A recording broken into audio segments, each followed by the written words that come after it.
السلام علیکم ورحمۃ اللہ وبرکاتہ۔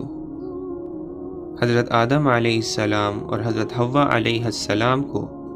جس درخت کے کھانے سے منع کیا گیا تھا، اس درخت کے متعلق کئی چند اقوال ہیں۔ مشہور یہ ہے کہ وہ گندم کا تھا، ایک قول انگور کا ہے، اس کے علاوہ انجیر، کافور اور بھی اقوال ہیں، لیکن اس درخت کو قرآن کریم نے متعین نہیں کیا، اور کسی مستند حدیث میں بھی اس کی تعین مذکور نہیں۔ اس لیے مفسرین کے نزدیک اس میں سب سے بہتر توجیہ یہی ہے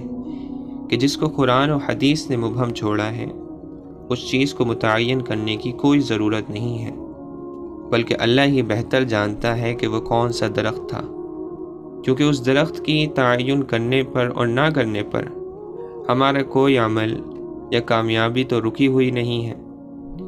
اس لیے اس کی کوشش کے ہم مکلف بھی نہیں ہیں۔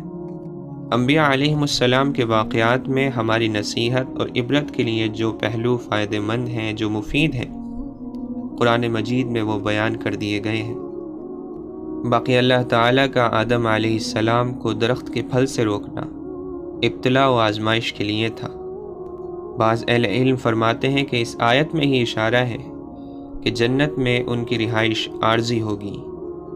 اس لیے کہ جو چیز ہمیشہ رہنے کی جگہ ہو اس میں کسی قسم کی روک ٹوک اور خطرہ نہیں ہوتا، اور اللہ تعالیٰ چونکہ حضرت آدم علیہ السلام کو زمین کی خلافت دے چکے تھے، اس لیے تکوینی طور پر یہ سب ہوا۔